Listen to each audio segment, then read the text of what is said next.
Good afternoon. I'm Sherry Hannon, and I am the coordinator of the Safe Kids Fayette County program, which is led by the Kentucky Children's Hospital. I am a registered nurse, and I am also the coordinator of the Safe Kids program.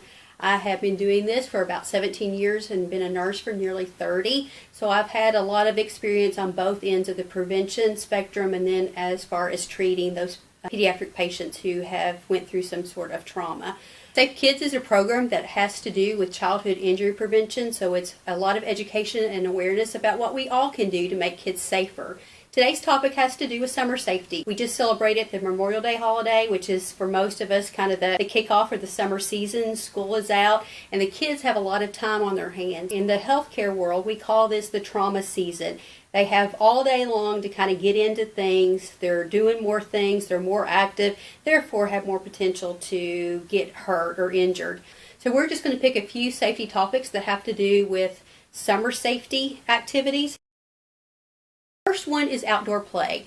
Kids like to spend a lot of time outdoors, and we want to have kids do that instead of just on the couch and glued to a TV or a video screen.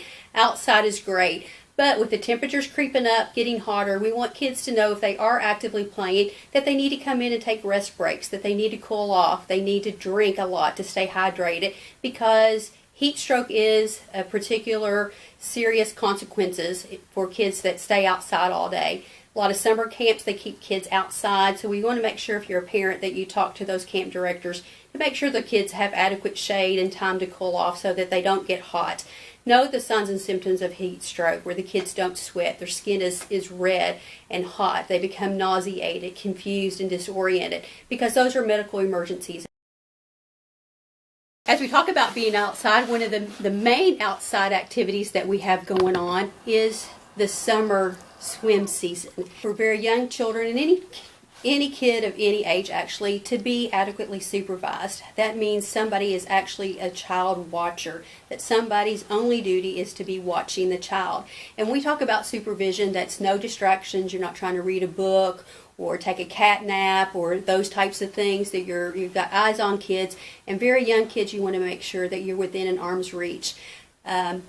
People don't understand that drowning is the silent killer, and that with people around, kids have drowned. So it's not something that you're going to hear a lot of noise, a lot of commotion, because that person who is struggling in the water can't yell. They're struggling to keep afloat, so there's not a lot of time. So within 30 seconds to a minute, that person can be underwater.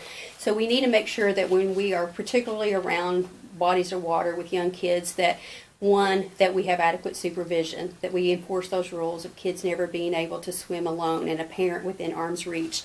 If you're on open water, Kentucky law says that any child that is under 12 on a watercraft or a boat has to have a life jacket on, and this is an approved life jacket.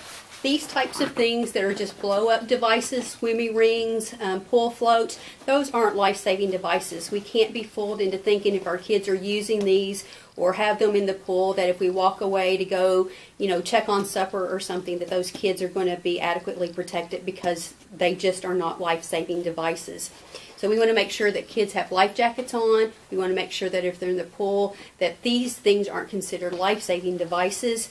We want to make sure that if you do have a pool, that you have self-locking, self-latching gates, hopefully have isolated fencing around the pool and not just the perimeter of the yard, because you don't know who else is going to be able to get into your yard, your private property, and you still don't want anything bad to happen to a pet or a neighbor. So make sure that those kids, when around water, have adequate protection and supervision.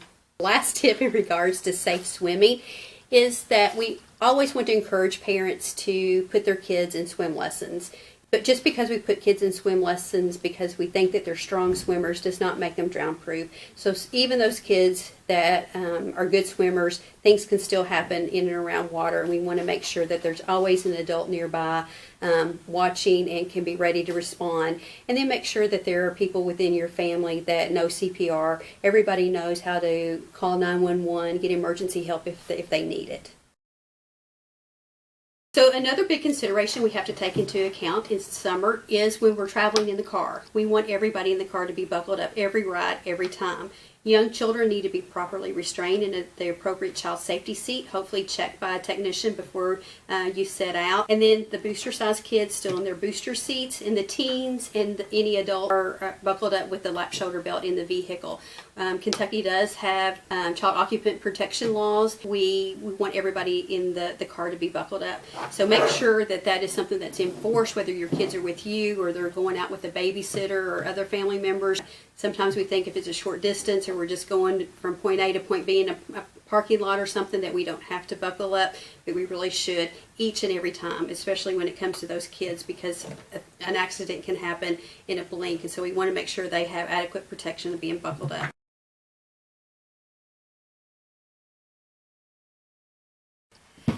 The next thing, as we're still talking about motor vehicle safety, is I want to do a reminder about how important it is for the caregiver, especially if it's not your normal routine of taking and dropping off the children at the daycare or to the babysitters or to wherever they're going, is to have a plan in place so that you don't forget if you're out of your normal routine.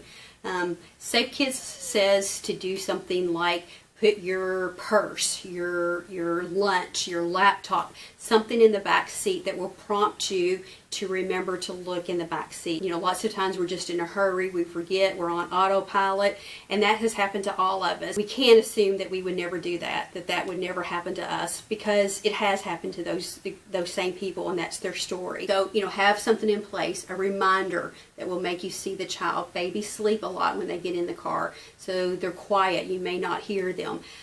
You know, if somebody else is dropping the baby off, double check with them to see if they got there. How did the morning go?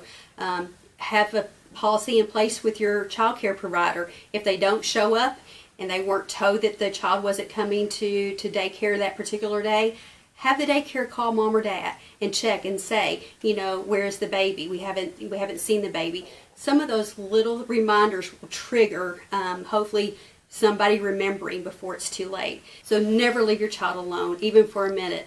If you think that you can just run in the store to pay a bill or to grab something, we all run into people we know. Long, checkout lines, anything like that will cause a delay. And for kids, very quickly, the inside of a car can heat up very fast. It takes just a short amount of time before that child starts to suffer from heat stroke. So we don't want that to happen ever. So just make it a practice. Take the child with you. Anytime that you go inside, you take the baby with you. You know, make sure that everybody that cares for your child does the same thing, that that's your rule, that there's no exceptions to that rule. And it doesn't have to necessarily be an 80 to 90 degree day. It can be a day that's in 70s even. We think that that's kind of pleasant and cool. Cracking the window or those mild days does not make that much difference. The inside of a car literally becomes an oven, and very quickly a child can succumb to heat stroke and have a fatal incident while being left in a car.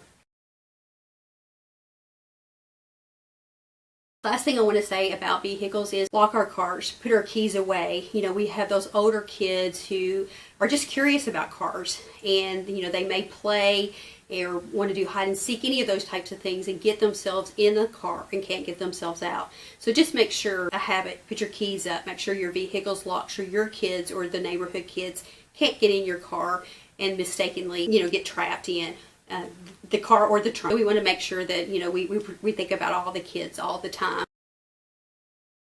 The topic we're going to address has to do with kids on bikes and scooters and skateboards, because that's fun and that's, you know, a good activity for them to be involved in. It's exercise. But we want to make sure that helmets are provided with any of those types of wheeled toys. Make sure that the kids wear their helmet. Make sure that that's the rule, and there's no exceptions to that rule either. We see kids with helmets, but they don't necessarily have them on the correct way. Just like any kind of life-saving safety device, we want to make sure that it's used properly so it has the benefit of reducing injury and saving that child. So quick few little tips. The helmet needs to be flat on the head. You know, you don't want that big forehead shining, and you don't want it too far forward, obstructing the vision of the person that has the helmet on their head. So think of 2 fingers above the eyebrow, that you should be able to just see the top of the helmet when you look upwards. So 2 fingers. These straps that look like these should just go around the ears of the child, okay? And then, of course, buckled and tight enough that you should only be able to get a finger in between there. Or if the child opens his mouth, he can only open it so far. You want it to be comfortable, but if they hold their head upside down and shake their head, that helmet should not wiggle. It needs to be on there that tight. There's some cool helmets out there, all different types for boys and girls. So let their child pick a helmet that they're going to be proud to wear. It's going to be cool for them to wear. But just make sure that if they're on their bike, their scooter, their skateboard, whatever it is, that helmet is on, because it reduces the amount of traumatic head injury by about 85%. And it's the single most effective thing that we can do to keep those kids injury-free, protect the brain, which is so important while they're on any of those type of wheeled toys. Thank you for listening to the Safe Kids Tips. You can call the Safe Kids office at 859-323-1153 if you need more information about any of these topics. And make sure your kid is a safe kid, and have a safe summer.